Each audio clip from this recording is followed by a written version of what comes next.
Subscribe to my YouTube channel, share it with your friends, and comment your thoughts. The door slammed behind her. The door slammed shut behind her, and the sound echoed like a threat. Ms. Kendra Hall froze, her heels clicking once on the cold tile before she stopped moving altogether. The fluorescent light in the restroom flickered. Overhead, her fingers tightened around the edges of the black leather folder pressed to her chest. She wasn't alone.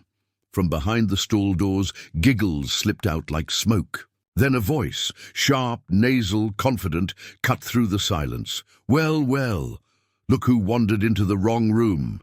3 teenage girls stepped out one by one, forming a wall in front of the only exit. Their school uniforms looked innocent. Their expressions didn't. Kendra didn't move. She'd only been teaching at Brookridge High for 9 days. 9 long, uncomfortable, tension-filled days. "You know," the tallest one said, twirling a lip gloss in her fingers like a weapon, "we thought maybe you'd quit by now. Most new teachers don't last a week." The second girl, shorter, meaner-looking, leaned against the sink and smiled with teeth too white to mean anything kind. "Especially teachers like you." There it was. The emphasis, the look, the racial venom beneath the surface. Kendra's voice was calm, too calm. "You girls should be in class." "Oh, we're learning plenty," the tall one sneered, stepping closer. "Like how easy it is to make your kind disappear." A chill ran down Kendra's spine, but not from fear, not anymore, because that's when she reached into her folder and slowly pulled out the envelope she hadn't planned to use. Not yet, but now seemed like the perfect moment. It was sealed in red, thick, official. "You think I walked in here not knowing who you were?" Kendra said softly. "You think I took this job just to teach algebra?" Their faces shifted. Just slightly. "Enough!" Kendra's next words sliced through the air like a blade. "Let me tell you what really brought me to Brookridge High. 2 weeks earlier. The letter had arrived the day after her mother's funeral. Kendra hadn't expected it. She had left teaching 3 years ago, burned out, broken and bruised in more ways than one. But Brookridge wasn't just any school. It was the school. The one her little sister had attended. The one she'd never walked out of. The envelope was thick, white and stamped with the seal of the state. Inside was a handwritten note. "Ms. Hall, we believe you're the only person who can help uncover what really happened to Jasmine Hall. We can reinstate your teaching license temporarily. We need you inside, quietly. No one can know why you're really there. If you say yes, report by Monday. Brookridge High, room 207. Kendra had stared at the note for a long time. Jasmine, her baby sister. Bright, kind, too soft for the world she was thrown into. She was found hanging in the girls' restroom of Brookridge High 2 years ago. Ruled A. Suicide. Closed case. Except Kendra never believed it. Jasmine didn't leave a note. She didn't show signs. And worst of all, she had complained about 3 specific girls in her diary, repeatedly. No one followed up. No one investigated. The school board quietly brushed it all away. Now, 2 years later, someone inside wanted the truth, and they wanted Kendra to dig it out. Back in the restroom, the air turned electric. "Are you threatening us?" the short girl snapped. Kendra smiled for the first time. "I'm not threatening you, I'm watching you." She dropped the envelope onto the sink. The girls flinched slightly when it hit. "Do you know what this is?" she asked, eyes locked on them. None of them answered. "This is an official document granting me investigative authority. I'm not just a substitute teacher," she said, taking a small step forward. "I'm working directly under the superintendent, and as of this morning, every camera in this building, including this hallway, has been reactivated. Every file unlocked, every record opened. The tallest girls." Lip curled, but she didn't say anything. Kendra pressed in. "You 3 knew Jasmine Hall? You bullied her? You were the last one seen speaking to her before she was found dead." "That's a lie," the short girl barked. "You sure you want to say that on record?" Kendra asked, tapping the folder. "Because I've read every statement, every lie, every hole in your story. A fourth voice suddenly echoed from the hallway. Miss Hall. It was the principal's voice. Mr. Leary. The door creaked open. The girls jumped back like shadows retreating from light. Kendra straightened as Leary walked in, adjusting his tie nervously. "There you are. I was looking for you." "Just having a little chat with some students," Kendra said calmly. The girls didn't speak, not a word. "Everything all right?" Leary asked, glancing between them. Kendra smiled, but it didn't reach her eyes. "Everything's just beginning."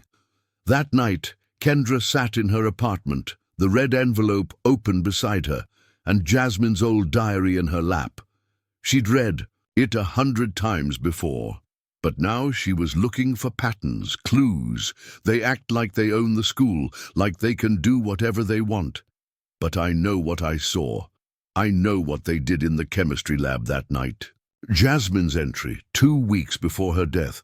What did she mean? Kendra had searched the lab's incident reports.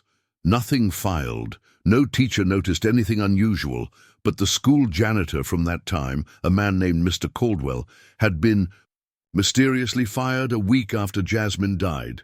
No reason given. She had a new plan. Tomorrow she'd track him down. But first, she took out her phone and opened the hidden recording she'd captured in the restroom. The girls hadn't noticed her. Smartwatch was recording. Kendra hit play and listened, especially teachers like you. Easy to make your kind disappear. Click. Kendra's face hardened. Her sister's voice rang in her head like a whisper. Don't let them erase me. She wouldn't. Not this time. Next morning, Brookridge High Kendra arrived early. Too early. She liked it that way. Fewer eyes, fewer fake smiles. As she walked to her classroom, she felt it. Someone had been in her room. She unlocked the door. The lights flickered on, and her stomach dropped. Her desk had been overturned. The chalkboard had a message scribbled in red. Leave, or you'll end up just like her. Her heart thudded once, but she didn't panic. She turned on her phone, snapped a photo and sent it directly to the superintendent's private line. No words, just proof. Someone was scared. Good. That meant they were getting close. At lunch, a quiet knock came at her door. A boy, nervous, tall, with glasses, peeked. In Miss Hall, yes. I think I know something. About your sister. Her blood ran cold. Come in, she said. The boy shut the door behind him. His hands trembled. I was her lab partner, he whispered. And that night, in the chem lab, I saw something bad, but they made me swear not to. Talk? Who did? Kendra asked gently. He swallowed. Amanda, Talia, Brooke, the same three. They caught her recording something on her phone. I think it had to do with... He stopped as footsteps echoed in the hallway. A girl's voice laughed outside the door. The boy flinched. They'll hurt me, he whispered. No, they won't, Kendra said, standing. Not this time. She opened her drawer, pulled out a new envelope. Sealed, she handed it to him. This is a witness protection request. Sign it. I'll handle the rest. But I need everything. Names, dates, details. He nodded slowly. I just want Jasmine to be remembered, he whispered. She will be, Kendra said, and so will the truth. That night, Kendra lay in bed, staring at the ceiling, the threat on her board, the confession from the boy, the secrets in Jasmine's diary. Everything was converging. The school had something to hide, and someone inside, maybe more than one, was willing to go to dangerous lengths to keep it buried. But Kendra had given up too much to walk away now. She'd lost her sister. She'd lost her peace. And now... Whoever sent that message had made one crucial mistake. They thought fear would silence her, but they didn't know that silence was the one thing she would never accept again. Cliffhanger. Just as Kendra prepares to meet the fired janitor, hoping for answers, a chilling message appears under her windshield wiper. You dig deeper, you die next. Dig deeper, die next. The note was tucked under her windshield wiper, folded in half, printed in bold black letters like someone wanted to be very clear. You dig deeper, you die next. Kendra stared at it from the sidewalk, arms full of ungraded assignments. For a second, she didn't move. Then, slowly, like peeling a scab, she stepped forward, pulled it out, and turned it over. No signature, no fingerprints, just the quiet hum of the school parking lot behind her.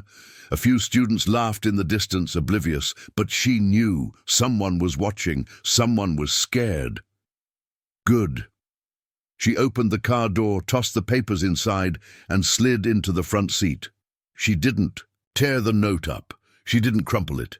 She tucked it neatly into the leather folder beside the others, let them keep sending threats. They were just paper. She was here for blood truth. 15 minutes later, she pulled into a dusty parking lot behind a beat-up laundromat on the edge of town.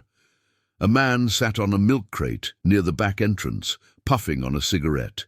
His grey uniform, shirt read Caldwell in faded letters, the former janitor of Brookridge High, the only adult witness from the week Jasmine died.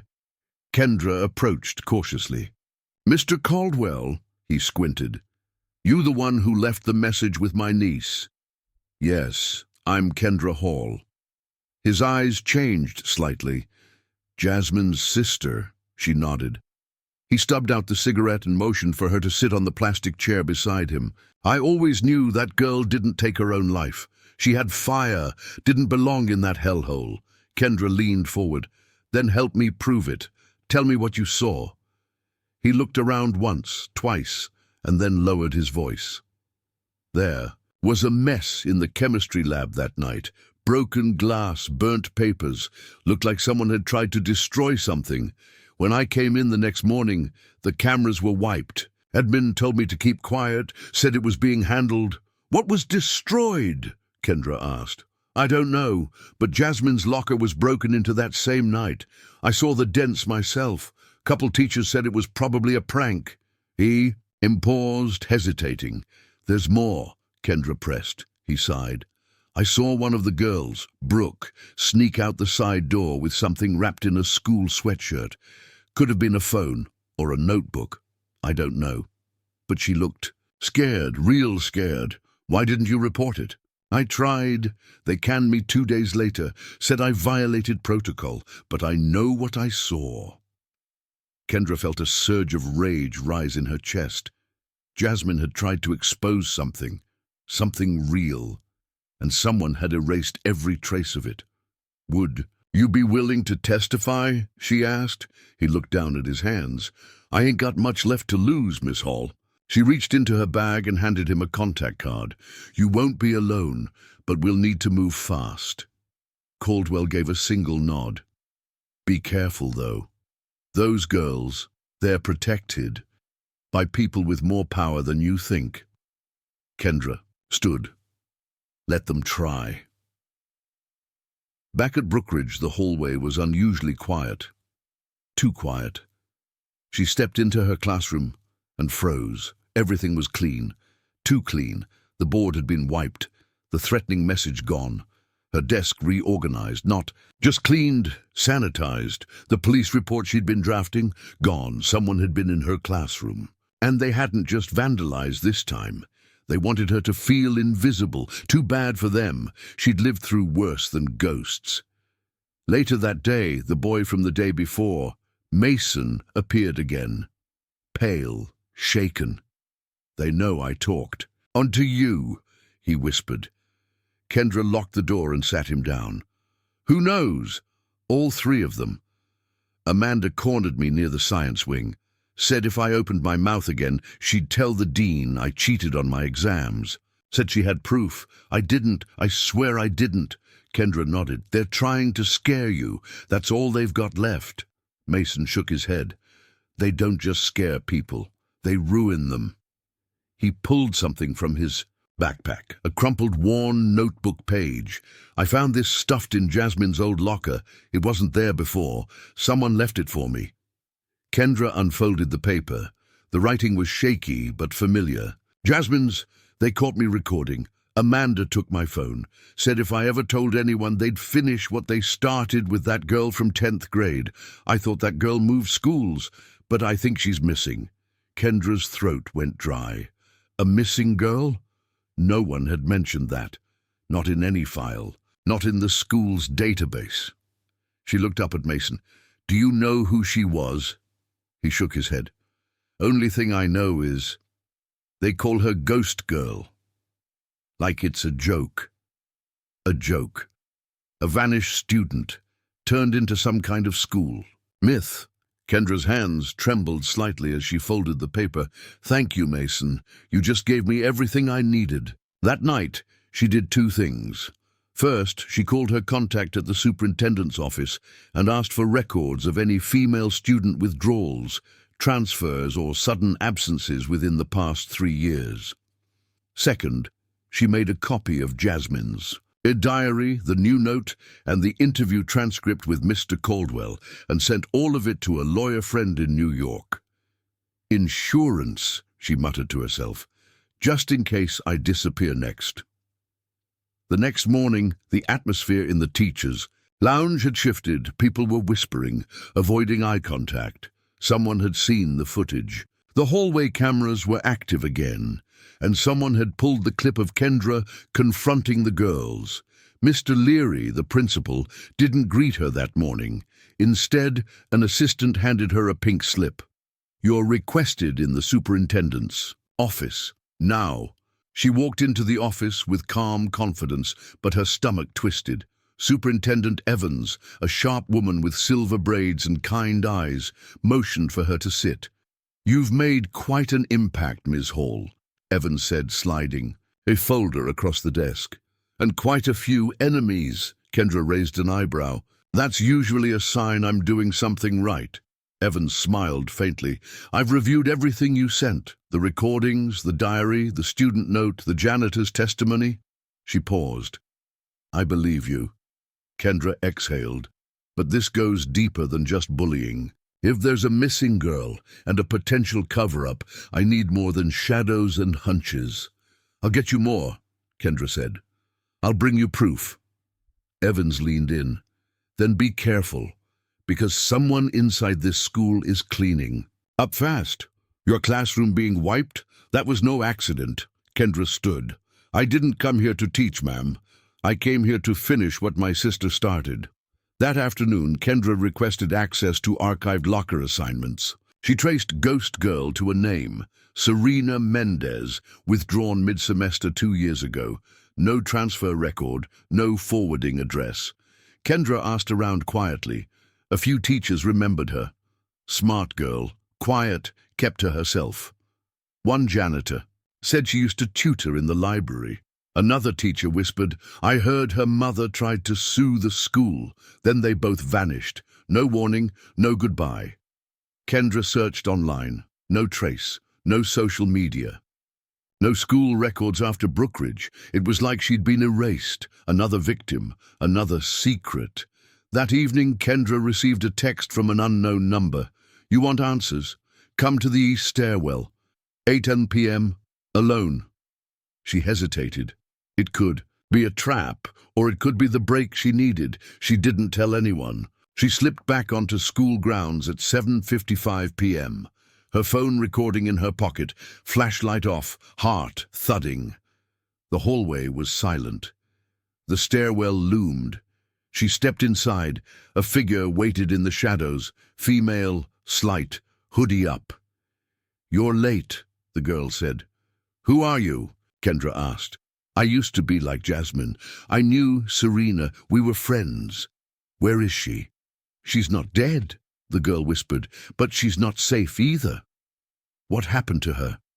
They caught her recording something just like Jasmine. Something bad. What did she see? The girl stepped closer. Something they'd killed to protect. Cliffhanger before Kendra can ask more. The hallway lights snap on, and a voice thunders through the intercom. Ms. Hall, you were warned. This ends tonight. The girl bolts into the dark. Kendra turns. Someone's coming down the hall fast. She has seconds to decide, hide or fight. Secrets have teeth. The intercom's voice growled like thunder in an empty cave. Ms. Hall, you were warned. This ends tonight. Kendra froze. The stairwell lights buzzed on overhead, casting the girl's face just for a second into full view. Wide brown eyes, freckles, a split lip that hadn't healed. Then she ran. Kendra turned toward the hallway, but heavy footsteps pounded closer, fast, angry, purposeful. She had seconds. She bolted after the girl, down the back stairwell, heart hammering in her ears. Whoever was coming wasn't staff. It was them, the girls, or worse, someone protecting them. She burst into the back hallway. Empty, no sign of the girl, but something was tucked beneath the fire extinguisher case. A flash drive. Kendra grabbed it and kept running. Back in her apartment, breath still tight in her chest, Kendra plugged the flash drive into her old laptop. One folder, no label.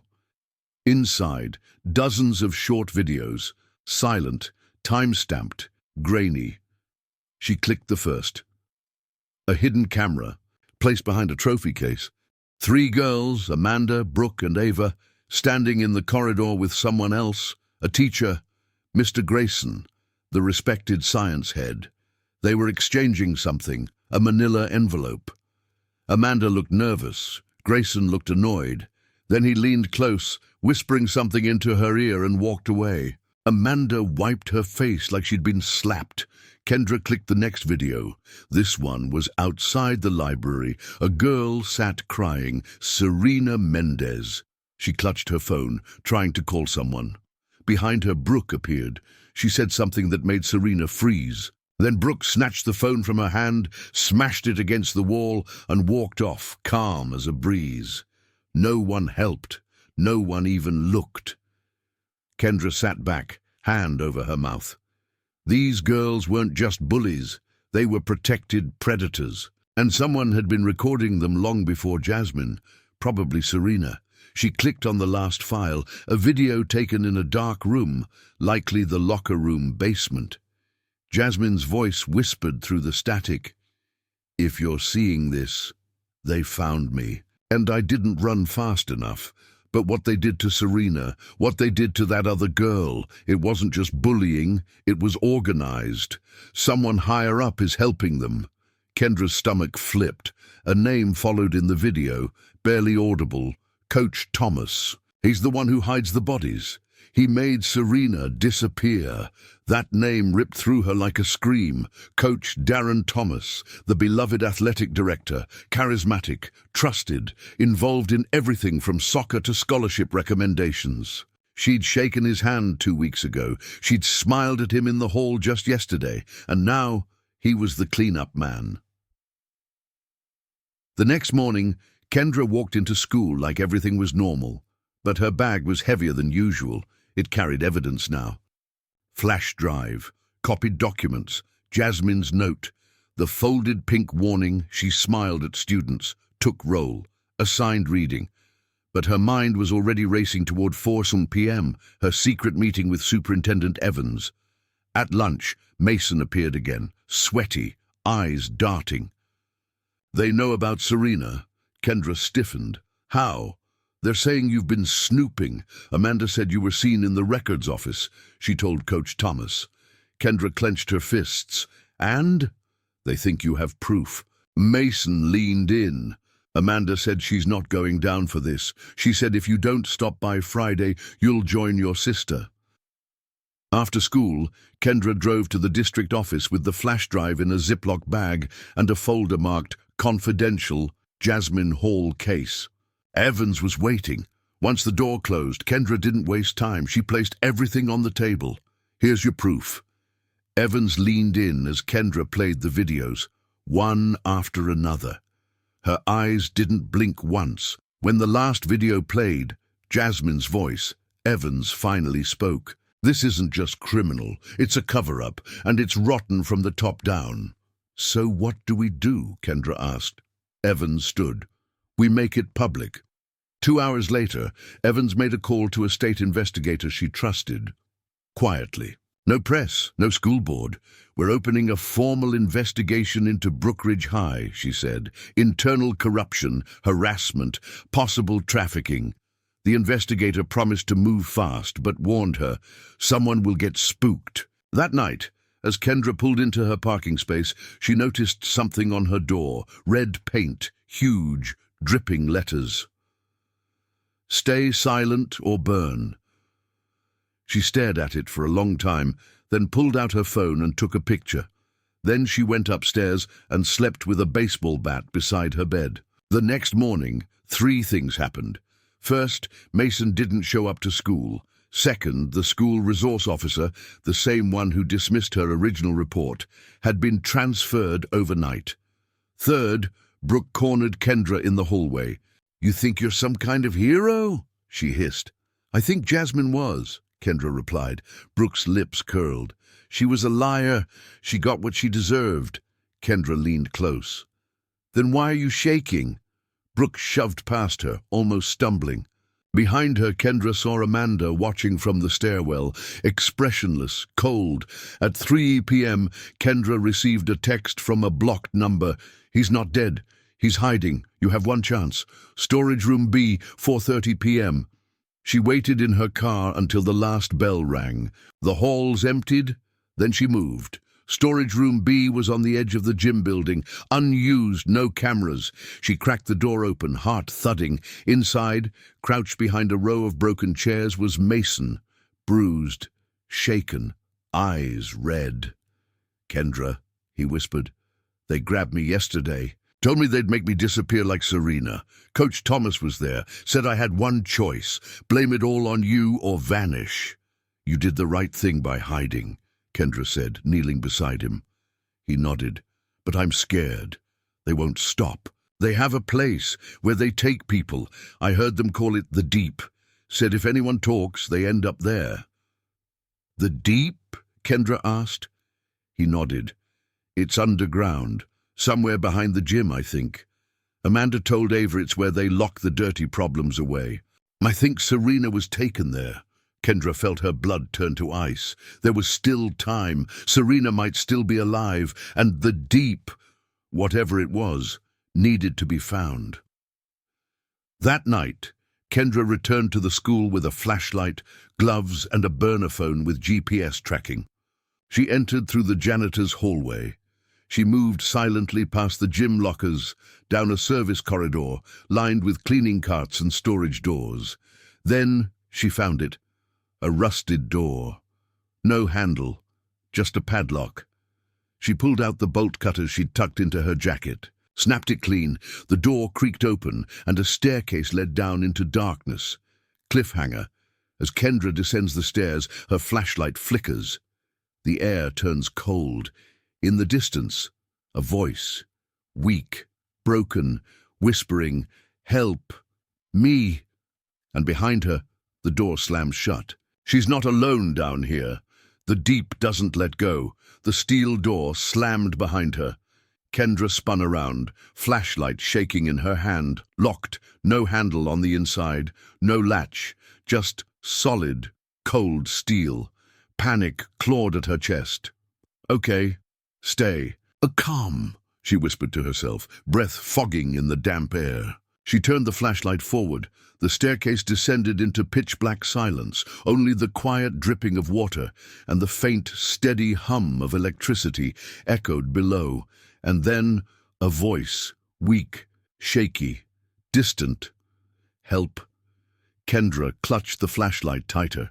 Her hand grazed the cold wall as she stepped down. 1 step, 2. The air grew colder. The stink of mold and old bleach mixed with something worse. Decay. She reached the bottom and found herself in a long, narrow hallway lined with concrete walls and rusted pipes. At the far end, a metal gate stood partially open. She crept forward. "Please." The voice whispered again, closer now. "Who's there?" she called. Silence. Then, movement behind the gate. Kendra raised the light and froze. A girl sat, curled, in the corner of a dark room, her arms around her knees, face gaunt and pale. Her eyes opened slowly, blinking against the light. It was Serena Mendez. Kendra dropped to her knees beside her. Serena. Oh my God. Serena flinched. "It's okay. I'm not one of them. I'm here to help." "They said no one would come," Serena whispered, voice cracking. Kendra wrapped her coat around her. "You're safe now. We're getting out of here." Serena shook her head. "There's no way out. They locked me in 3 days after Jasmine. After she couldn't finish." Kendra fought back tears. "I know. I saw her videos. I have everything." Serena blinked. "You have proof?" "Yes. I've given it to the superintendent. Help is coming, but we need to move now." Serena's eyes darted to the ceiling. "There's another exit, but it's through the old incinerator room. They never use it anymore. Jasmine found it once, before they—" Kendra steadied her. "Show me." The two moved through the dark corridors, Serena limping slightly. Twice they had to duck into alcoves as footsteps echoed above. The building wasn't empty. Whoever locked that door was still nearby. At last, Serena pointed toward a broken grate in the wall. Beyond it, an old industrial space lined with broken machines and a thick metal chute. The incinerator. Serena crawled through first. Kendra followed, dragging her bag behind. As they emerged into the dusty chamber, a sharp noise cracked behind them. Footsteps, fast, heavy. "Go!" Kendra hissed. They sprinted to the far end of the room. Serena pointed to a ladder leading up to a trapdoor. "I think that leads to the back of the gym," she whispered. Kendra shoved her up the ladder first, then climbed after. Just as she reached the third rung, a hand grabbed her ankle. "Coach Thomas, you should have stayed quiet," he growled. Kendra kicked once, twice, her boot connected with his jaw. He staggered. She pulled herself up and slammed the trapdoor shut behind her, locking it with a metal bar. They were out. The gym was empty, the bleachers dark. Kendra dragged Serena across the court to the locker room, then into the hallway. Once they reached her car. She hit the gas without a word. She called Evans from the road. "I have her. Serena's alive. We escaped the deep." Evans' voice was tight. "Meet me at the safe house. Address is encrypted in your messages. They've already launched the raid." At the safe house, an old farmhouse outside the city, Serena collapsed into a warm blanket, and a medic began treating her. Evans looked at Kendra, eyes dark with disbelief. "You went into the deep, alone." "I couldn't leave her," Kendra said. "She's the key. She can testify." Evans nodded. "The state police are coordinating with the district. We're arresting Coach Thomas tonight, and we're freezing all admin access at Brookridge." Kendra finally let out a breath, but even as she sat beside Serena, watching the girl finally fall asleep, she knew it wasn't over. The next morning, the school was chaos. News vans parked outside. Police lined the halls. Students whispered, stunned. Coach Thomas had been arrested at 3 a.m. trying to flee town. He'd been carrying cash, a burner phone, and files labeled JH, SM, and, shockingly, KH. Kendra Hall. She was his next target. Amanda and Brooke were suspended pending investigation. Ava cracked within hours. She confessed everything to the investigators about the blackmail, the hidden cameras, the threats, and the twisted debt system that Coach Thomas used to force girls into silence.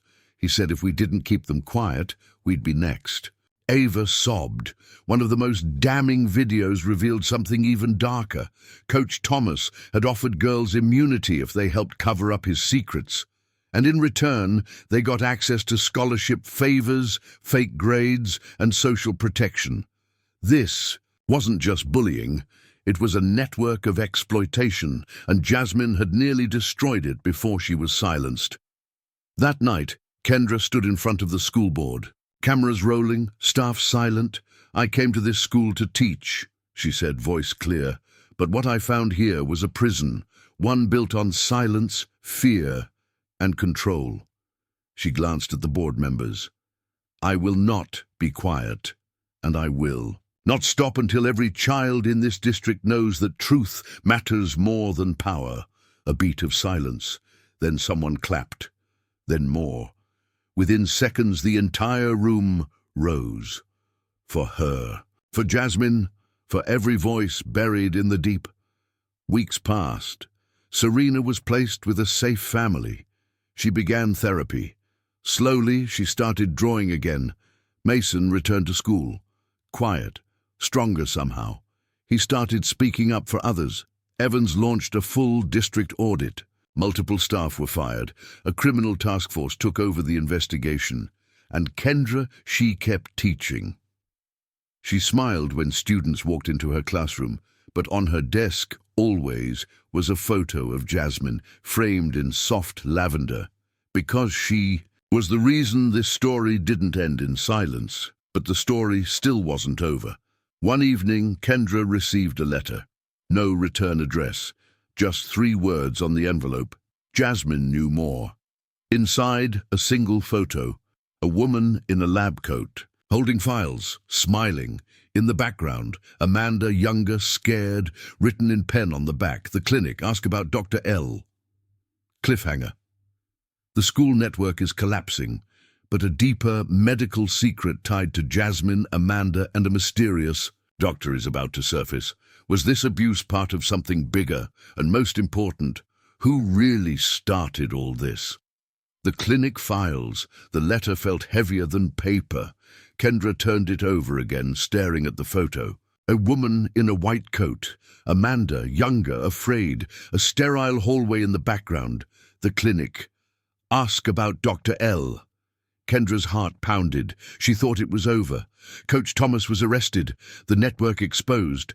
Serena rescued. But this was something new. And Jasmine knew this secret. Probably before she died. The next day, Kendra drove 2 towns over to a private clinic listed under the name New Light Health and Wellness. She parked across the street and waited. Watched. Nondescript, white walls, frosted windows, no patients entering or leaving. No signage except a small silver plaque beside the door. Dr. E. Laurent, M.D. Dr. Ellie. Kendra whispered. She tucked the photo into her coat pocket and walked in. The waiting room was too clean, too quiet. A nurse with expressionless eyes sat. Behind the counter, Kendra smiled. Hi, I'm here for an appointment with Dr. Laurent. The nurse didn't even blink. We only take referrals. I was referred, Kendra lied, casually pulling out the photo and sliding it forward, by a student. The nurse's hand froze halfway to the keyboard. Kendra leaned in. Her name was Jasmine Holloway. Silence. Then, wait here. The Sai. Nurse disappeared down a hallway. 10 minutes later, a tall woman in a white coat stepped out, blonde hair pulled into a tight bun, no warmth in her expression. I'm Dr. L, she said. Please follow me. Kendra walked beside her down. The hall, no family photos, no diplomas, just sterile white. The room they entered had no medical equipment, just a table, 2 chairs, and a closed laptop. Dr. L folded her hands. I remember Jasmine. Kendra stayed standing. What was she doing here? She came for support, confidential reproductive counseling. Kendra narrowed her eyes.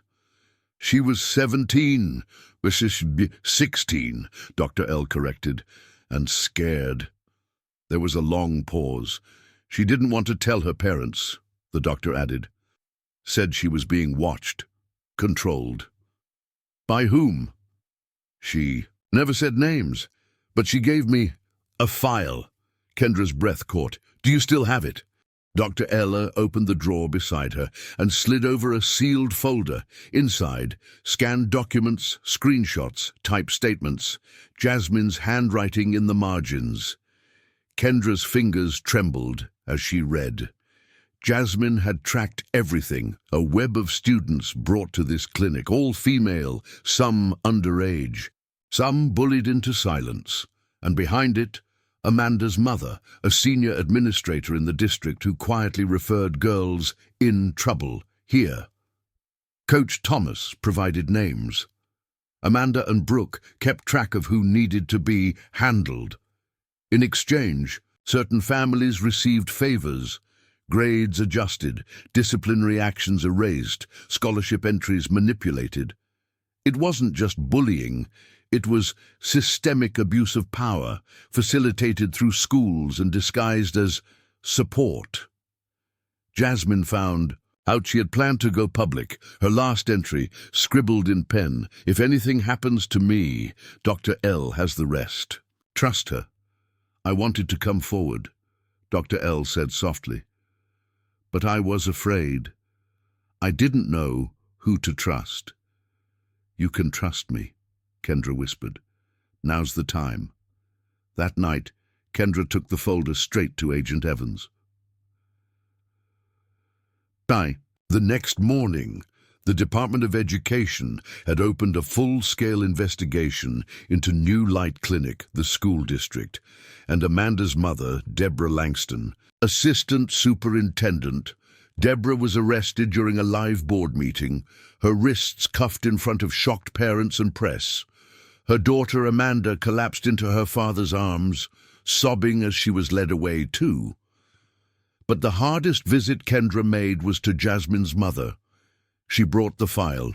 "The truth, everything," Mrs. Holloway cried without sound, just holding the folder to her chest.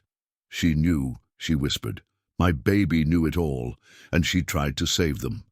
"She did more than try," Kendra said, her own voice breaking. She lit the match. Later that week, the news broke nationally. Systemic abuse uncovered in school district clinic pipeline. Whistleblower teen remembered as hero. Investigations reveal coerced medical referrals, bribery, and institutional cover-ups linked to dozens of students over 5 years. Teacher who uncovered truth. She was braver than any of us. At school, things changed. Slowly, Serena gave her testimony. Other girls came forward, students began speaking up. Even the boys, many of whom had no idea, walked out in solidarity. The superintendent resigned. Kendra was offered a permanent leadership role, but she turned it down. "I'm staying in the classroom," she said. "That's where change starts." But she did take on one extra duty. Jasmine's Legacy Scholarship. Funded by donations from across the country, it gave financial aid to girls overcoming adversity, to ensure no one like Jasmine would ever feel alone again. Still, not everything could be fixed. Kendra knew that. One evening, she visited Jasmine's memorial bench. Serena had painted butterflies on it, Jasmine's favorite. A single letter sat on the seat. From Mason. "Dear Jasmine, you were the only one who saw me.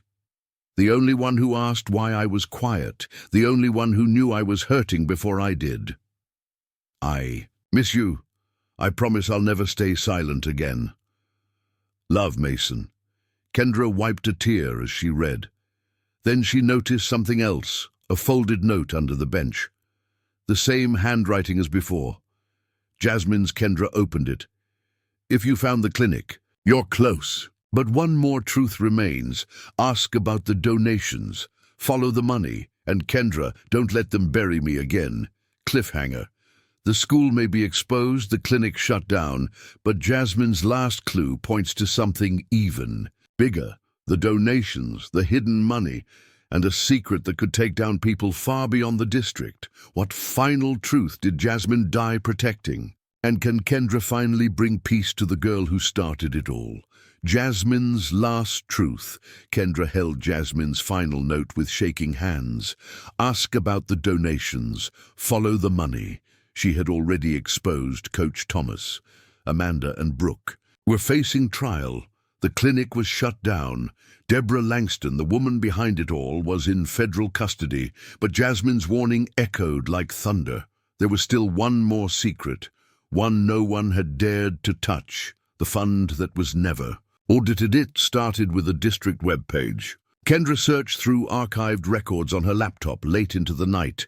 The Unified Future Education Fund. It claimed to support underprivileged students, provide wellness services, and fund emergency reproductive assistance.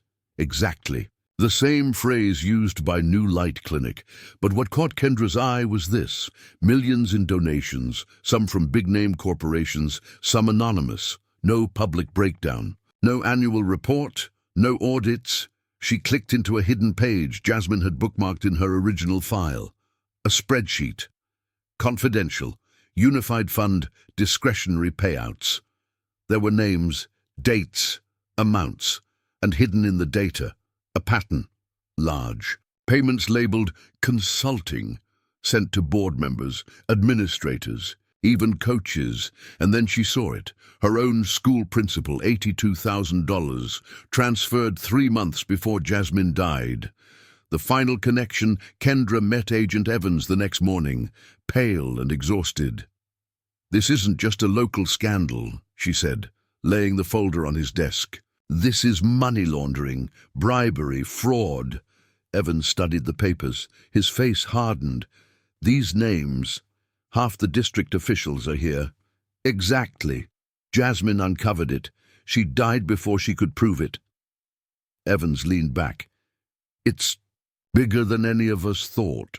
Then he said something that chilled her. "There's someone else, a name we've seen before but didn't connect."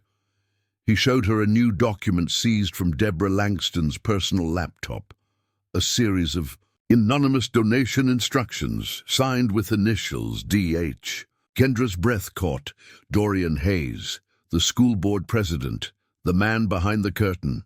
Dorian Hayes was beloved in the community, wealthy, charming, always at the ribbon cuttings and graduation speeches. But behind the scenes, he was the architect of it all. He'd created the Unified Future Fund, disguised bribes as donations, pressured girls into silence with hush money payments disguised as scholarships. And when Jasmine threatened to speak, he labeled her unstable. "Discredit her, isolate her, erase her," he wrote in one email.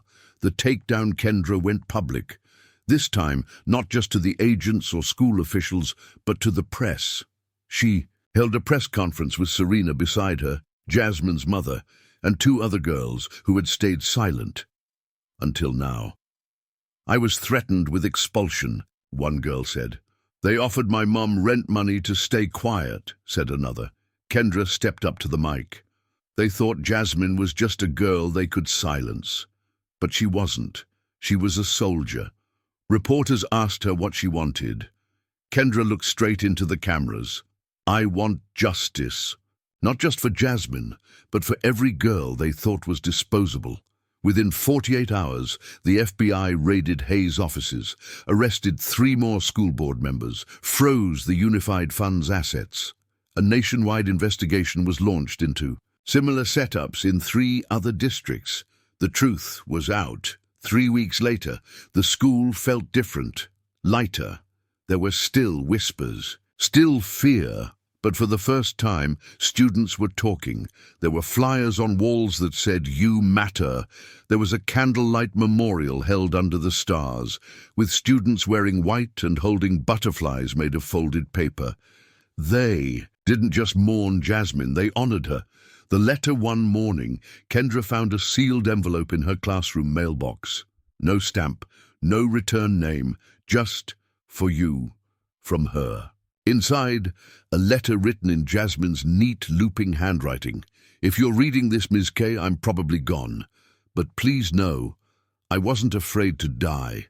I was afraid no one would finish what I started. They silenced too many before me. But I believe in you. I see the fight in your eyes. You don't walk away. Tell Serena I'm proud of her. Tell my mom she was my hero. And tell Mason I always knew. I just didn't know how to say it. You once told me the bravest. People are the ones who do the right thing, even when no one's watching. Thank you for watching, Ms. K. Thank you for finishing the story." 1 year later, Kendra stood on a stage in Washington, D.C., accepting a national award for educational bravery. She didn't speak long. She just held up Jasmine's photo and said, "This is who the award belongs to." Back home, Serena was thriving. She had joined a national teen advocacy group, using her voice to protect others. Mason, once the quiet kid in the shadows, had created a podcast, Voices They Tried to Mute. His first episode, Jasmine's Story. And the scholarship, over. 150 girls had applied from across the country. each one of them ending their application letter with the same phrase, "Because Jasmine showed me I'm not alone." Closing scene. Peace Kendra sat by the lake where Jasmine used to read. The sun shimmered across the water. She lit a small candle, placed it beside a single white butterfly. She closed her eyes, and for the first time in a long time, she smiled. Final. Lesson. Sometimes the truth gets buried, but the brave ones leave clues, and the ones who follow them, they change everything. The end.